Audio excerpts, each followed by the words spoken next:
Itu pernah yang tingkat 2 itu bar pas aktif. Ada santri yang ya pekerja imannya pas-pasan. Kulo nate wis badhe Jumatan, mlebu bar pas aktif wae wong ayu.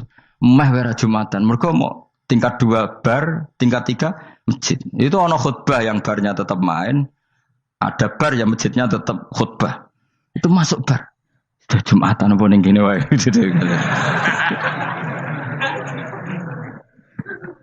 Akhirnya ya di situ beberapa menit terus ada komat Jumatan. Dosa ta ragus ini. Ya aku muni. Ya segelem Jumatan ku apik. Wong mesti dilakoni kok takok dosa ta ragus. Oh raimu kadung lakoni kok takok. Artinya gini, Allah punya cara untuk menyebarkan Islam di Korea. Sama seperti Allah punya cara untuk menyebarkan Islam apa? Di Indonesia. Dulu orang Gujarat, Punjab, ya sejarah ini menurut saya ya tetap sebagiannya benar. Meskipun tidak seluruhnya benarnya sejarah Islam masuk Indonesia rata-rata orang kan menulis pedagang Gujarat, India ke Indonesia dagang karena mereka mukmin akhirnya juga menyebarkan apa? Islam.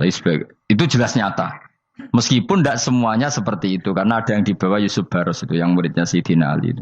Terus juga ada yang dibawa beberapa habaib dari Yaman langsung ke Indonesia. Kayak yang di daerah Tuban itu kan langsung habib-habib dari Samarkand langsung ke mana? Tuban. Makanya saya bilang sejarah itu semuanya benar. Karena memang variasi masuknya Islam di Indonesia itu banyak. Jadi itu enggak masalah. Sampai niru sing kedunyan mawon sing luwih gampang. Napa? Lho nggih to. Kayak Jakarta itu kan kota kayak gitu. Baru kayak wong kedunyan orang ke Jakarta semua. Gara-gara tahu mondok pedutan tadi ahli Fathul Qorib tadi yang sampai bab salat terus bikin masjid. Iku coba takoki faraid terang ora iso kan. Pemene takoki muamalah terang ora iso, tapi nak trimo carane salat sing batal apa ngentut roh dene. Aduh. Ilmune kok roh nak nganti bab iku jek roh. Sing batal salat apa jek roh dene. Ngentut nyekel wong wedok jek roh. Tapi mbok aja takoki sing detail apa? Cara mengenali kiblat dengan hisab ya marosdil kiblat itu serang arah iso. Atau nganggo komputer, delok. Nganggo jam, nganggo kompas. Padahal ana ilmune ya marosdil apa? Kiblat. Di bulan tertentu, hari tertentu itu nanti matahari tepat di atas Ka'bah. Serang arah iso, nak ngono niku serang arah iso. Ya saya ulang lagi ya. Jadi kesalahan kita adalah kebenaran itu kita sembunyikan. Padahal awal dikenalnya Islam itu lewat i'lam. Fasda bima tu'maru. Kebenaran harus dimaklumat. Tapi problemnya Islam Indonesia tuh kadang humul tuh bangga. Enggak dikenal orang itu bangga gini. Oke lah, kalau yang enggak. Saya sendiri ya suka humul. Sampai sekarang saya suka humul. Saya sampai sekarang enggak suka tamu. Bukan karena benci tamu, ribet. Maksud saya kalau sowan kiai ya ngaji saja, ora usah sowan. Oh ribet. Ya lucu kan, seneng Gus Bak jare wong alim. Terus senenge mau sowan tok ngaji ra gelem iku piye karepe. Wong kok aneh. Iku berarti kok karo kowe seneng dokter, di konsultasi obat ra gelem tapi ngajak jagongan. Dok, jenengan tiyang pundi? Jenengan manggen dalem mriki mulai tahun pinten? Lah ya kowe takok dokter kemalan. Mesti nek kowe takok laram apa, obate apa kok malah kenalan. Pindah Jogja tahun pinten, Dok? Dan jenengan kawin mriki tahun pinten? Lha wong jare Gus Bae wong alim kok sowan ngono. Jenengan kelahiran tahun pinten, Gus? Zaman dinosaurus. Wong alim kok takoki lahir iku piye karepe? Sesuk tak gak takok pisan matiku kapan to. Coba betapa naifnya kita kalau kita suka dokter, terus kemudian kamu takok, Dok, kelahiran tahun pinten jenengan? Aneh gak? Nak kowe seneng dokter mergo mau konsultasi berobat ya ngomong saja apa yang kamu butuhkan. Nak kowe seneng wong alim yo ngaji titik. Nah kowe misalnya seneng artis, delok konser artisnya takok kelahiran tahun piro. Gak penting artis ayu mbok delok seneng wis sudah gitu aja. Ora wong alim yo ngono ngaji seneng.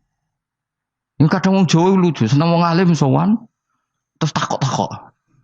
Waneh iku dudu obatno ngono, yakin. Maksudnya bu sing profesional, maksudnya sing rontok bener sidik lah, jadi wong aja bener nemen-nemen gak mungkin, wis pokoknya bener sidik-sidik. Makanya kemarin ngaji apa Nasoihul Ibad kan gitu, mujalah satu ulama artinya apa? Fi majlisil ilm ketika ngaji. Ora kok mujalah satu ulama utawa sowan matekno wong ini tejo. Duh. Kulo termasuk kiai yang kampanye ini. Soalnya termasuk kiai terkenal tapi sing tamu kulo rapati kata. Gue jaga masya Allah tenan. Muka-muka doro tobat sidik-sidik maksudnya. Maksudnya ya sudah lah. Ya tadi hubungan dengan alim ya sudah ngaji. Kalau hubungan sama dokter ya tanya konsultasi apa medis. Ya kan lebih enak. Nah, hubungan dengan dukun is takok is. Mbah niki menyangking pundi. Kok jenengan dermemel nglafat nopo sing kalimatnya sing jelas kan apa nak dermemel mandi nak jelas kok ora mandi ku piye. Takono. Aku ya guru pun mbek dukun. Wong kalimatnya ra jelas kok mandi. Nak jelas gak mandi. Kalau nak jelas kita bodoh ini. Ayo gumun mantra itu. Mesti kak. Wah rungokno tenanan kalimatnya terus jelas. Dukun-dukun dulu. Lu kok mandi? Nak jelas malah mandi. Mandine tenan ora ya ora. Ya saya ulang lagi ya. Jadi sebab itu di Quran sering ada kata i'lamu, kenalilah, ketahuilah. Jadi awal dari agama ini adalah harus tahu. Maka menyangkut harus tahu ini lalu Allah bikin media. Media itu apa saja. Tapi lalu kita bisa berdebat tentang media. Itu yang kita tidak tahu nanti hisabnya di depan Allah Subhanahu wa taala. Saya sampai sekarang itu nggak tahu, nggak pernah bilang halal, nggak pernah bilang haram. Misalnya gini ya buat ini dengerin ya. Di Korea ini sering teman-teman cerita. Ada beberapa majikan yang baik sama umat Islam, yang bekerja Muslim. Itu kalau dipamiti sholat, kan? Pak majikan saya mau sholat. Sholat itu apa? Mereka bilang dengan bahasa analogi di Korea. Pokoknya sholat itu sembahyang. Ketika sholat itu ditanya sama orang Korea, loh kamu itu sembahyang kok tidak ada patungnya? Karena pengetahuan mereka yang namanya sembahyang itu ada patungnya. Ada yang baik, apa sekalian tak belikin patung? Jadi wong Islam pas sholat tuh didelok ngarepe dhuwure kok gak ono patung.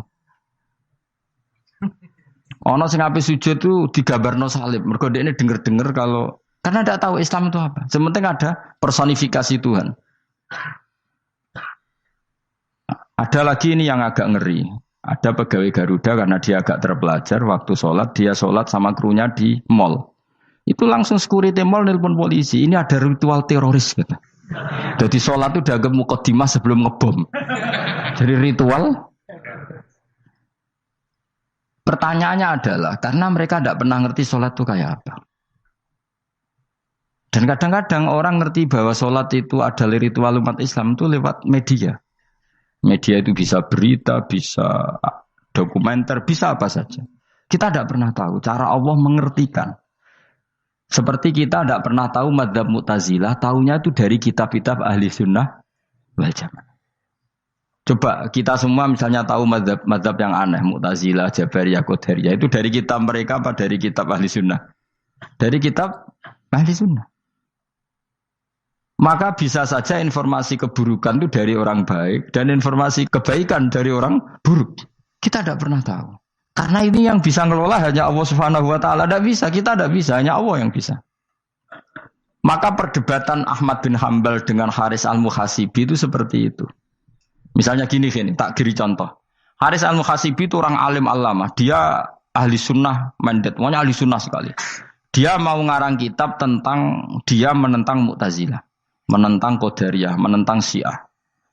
Terus setelah mau ngarang kitab, ditanya sama Imam Ahmad, ya Haris, kalau kamu ngeritik Mu'tazilah, awalnya gimana caranya kalau ngarang kitab?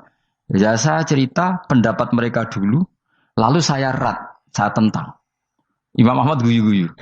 Bukankah setelah kamu cerita mazhab mereka plus argumentasi mereka, jangan-jangan pembacanya sudah tertarik. Pas kamu nentang, kamu sudah dianggap gawe-gawe. Karena kadung tertarik. Saya tak contoh wae, misalnya gini, kowe sekarang rasa bareng dadi wong soleh biasa wae.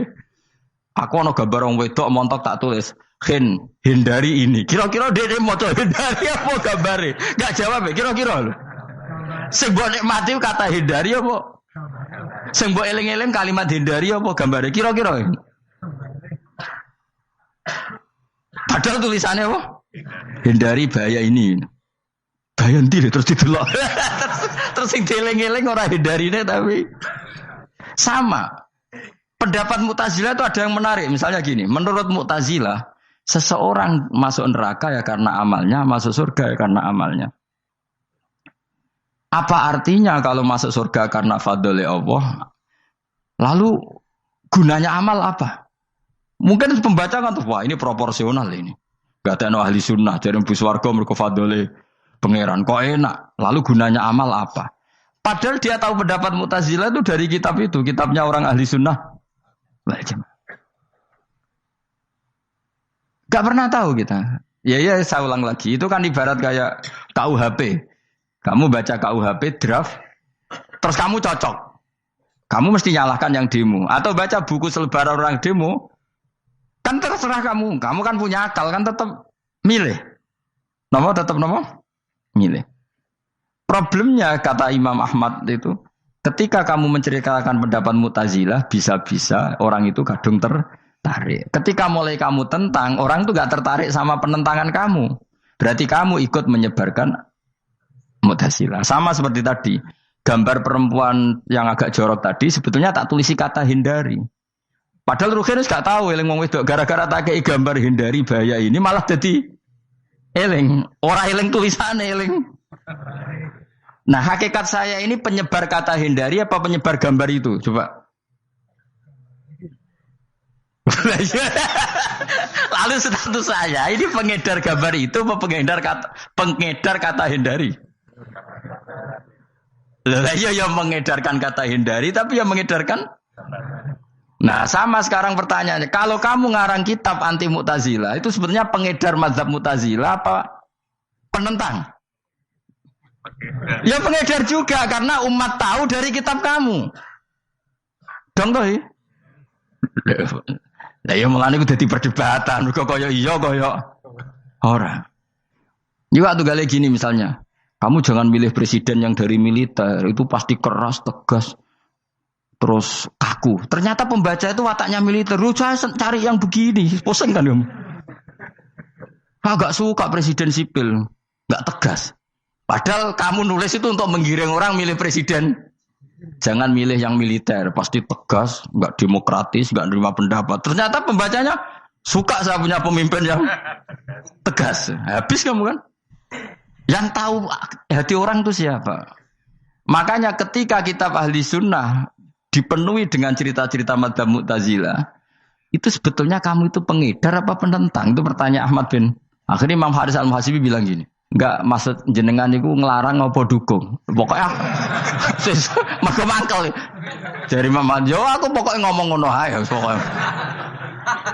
Terus akhirnya Imam yes nang ngoten ketok arahe jenengan mboten sedo ngarang mboten sedo ngarang. Makanya Haris Al-Muhasibi akhirnya enggak mengarang kitab itu. Dia sebenarnya pernah rencana Kitabul Firaq fil Islam. Dia mau ngarang kitab kelompok-kelompok dalam Islam. Ya coba mau apa coba. Misalnya kamu bela tahlil nasibnya juga seperti itu.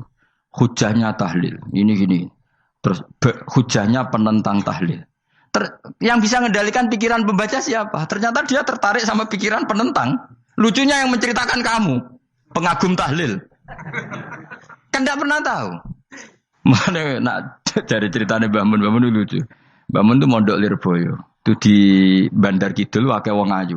Itu dulu babahnya Mbah Mun itu ada yang suka orang sana sampai nikah orang sana terus gak pulang ke sarang. Itu diantara mbah-mbahnya Mbah Mun. Suka perempuan sana terus nikah sana gak pernah pulang ke sarang. Lah Mbah Mun itu lahir dari adiknya, pokoknya dari keluarga, dari saudara yang gak pernah pulang dari Bandar. Diwasiati, mun nak mondok ujo geman dolan ning Bandar Kidul. Akeh wong ayu. Akhirnya malah penasaran. Justru kalimat itu yang menjadikan maksudnya aku ajune nganti sepiro kok nganti mbahku katut kan malah akhirnya penasaran. Lare kata Mbah Mun tak angen-angen bener Imam Ahmad bin Hambal. Maksudnya itu kalimat itu pancen ribet. Kalimat itu ribet pancen. Coba milih mana coba? Jong ojo geman moro pasar opo lah nang daerah kono. Ono opo? Bahaya kan. Gara-gara kamu melafatkan itu malah orang penasaran. Di sana ada bareng delok ning kono ya nak terus mulai nak ora. Nah, makanya pertanyaannya, pengarang buku juga kena hisab karena sebetulnya apa yang dia tentang orang lain menjadi tahu karena ceritanya dia. Coba kamu ngarang kitab saja yang anti Syiah atau anti Mu'tazilah atau anti Murji'ah atau anti otoritarian, mesti pembaca itu nggak bisa kamu kendalikan. Nah, itu juga rawan hisab. Makanya berat. Pokoknya walatus aluna yauma idzin anin naim. Semua itu nanti dimintai tanggung jawab oleh Allah Subhanahu wa taala. Karena kita tidak pernah tahu. Akhirnya Haris Al-Muhasibi gak ngarang kitab. Imam Ahmad itu tidak punya karangan kecuali riwayat Musnadu Ahmad bin Hambal. Kalau gak ada 14 juz. Dia tidak punya karangan. Ketika ditanya, saya takut membuat hal baru dalam Islam. Karena karangan itu kan mesti melogikakan hukum. Sementara Allah tuh kadang nggak butuh dijustifikasi seperti itu. Jadi cara kitab usul fikih ini, sama tak bedai. Mungkin nggak Allah menyuruh kamu ngangkat gunung Merapi tanpa alat? Nggak, jawab saja. Latihan pinter. Mungkin nggak Allah menyuruh kamu disuruh ngangkat gunung Merapi? Mungkin nggak? Mungkin apa enggak? Nah, itu ulama usul fikih berdebat. Ada yang mengatakan tidak mungkin. Karena Allah tidak akan memerintahkan sesuatu yang tidak dimampui mukhotob, yang tidak dimampui manusia. Masuk akal. Kaul kedua mengatakan mungkin. Butuhnya Allah itu mau wong muni yo tok nurut.